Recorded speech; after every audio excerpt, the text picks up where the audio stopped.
Hi friends, welcome back to my channel Dakshi's kitchen.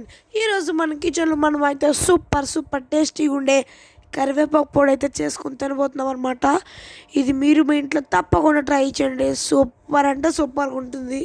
ఇది ఒక్కసారి తిన్నారంటే ఇంకా మళ్ళీ చేసుకోవాలని అనిపిస్తుంది. So guys, let's start. Okay, so guys, దీనికైతే మనకి ఇంగ్రీడియంట్స్ చూద్దాం రండి.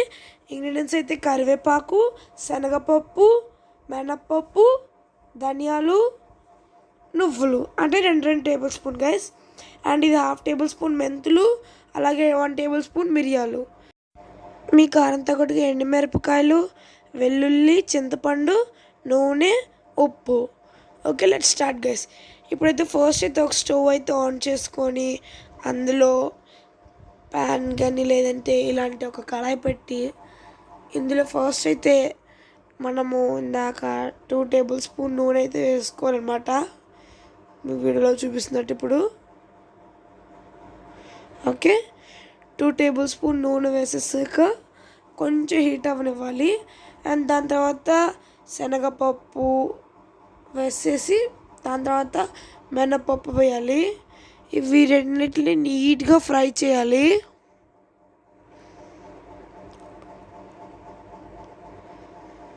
ఓకే, చూడండి, ఇలా ఫ్రై అయిపోయిన తర్వాత ఇప్పుడు ధనియాలు కూడా వేసేసేయాలి. ఇదిగోండి, ఇలాగా ధనియాలు కూడా వేసుకొని మొత్తం ఒకసారి నీట్గా ఫ్రై అయ్యేలా చేయాలి. అండ్ ఇప్పుడు మెంతులు అలాగే మిరియాలు కూడా వేసి మొత్తం అంతా నీట్గా మళ్ళీ ఫ్రై అయ్యే వరకు చేయాలి. అండ్ దాని తర్వాత మిగిలినవి నువ్వులు కదా, అవి కూడా వేసేసి మొత్తం ఫ్రై చేసేయండి నీట్గా. ఇప్పుడు కారం తగ్గట్టుగా ఎండుమిరపకాయలు వేసుకోవాలి. వేసుకొని వీడియోలో చూపిస్తాను నీట్గా మిక్స్ చేసుకోండి అంతా కలిసేలాగా అండ్ అలాగా అంత ఫ్రై అయ్యేలాగా. ఓకే గైస్, చూడండి ఇప్పుడు ఇలాగ అవుతుంది కదా. ఇప్పుడు స్టవ్ సిమ్లో చేసుకొని అలా ఇప్పుడు ఒక ప్లేట్లోకి తీసేసుకుందాం ఇదంతా. ఎందుకంటే కూలింగ్ చేయాలి కాబట్టి ఈలోపు మనము కరివేపాకు వేపేసుకోవచ్చు. చూడండి, ఇది ఫుల్గా కూల్ అయిపోవాలన్నమాట.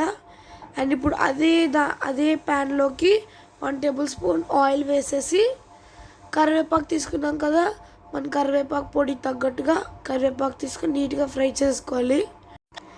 ఇప్పుడు ఆ కరివేపాకు ఒక మిక్సీ జార్లోకి వేసేసి నీట్గా ఇలా పొడి చేసుకోవాలన్నమాట. అంటే అంతా ఒకేసారి వేయకూడదు అన్నమాట, కొంచెంగా వేసుకోవాలి. అండ్ ఇప్పుడు ఇందాక మనం ఫ్రై చేసుకున్నాం కదా, దాన్ని కూడా ఇందులో వేసేసి ఒకసారి నీట్గా మిక్సీ కొట్టేయాలి. చూడండి, ఇప్పుడు ఇలా మిక్సీ కొట్టేసాక ఇలాగ అవుద్దన్నమాట.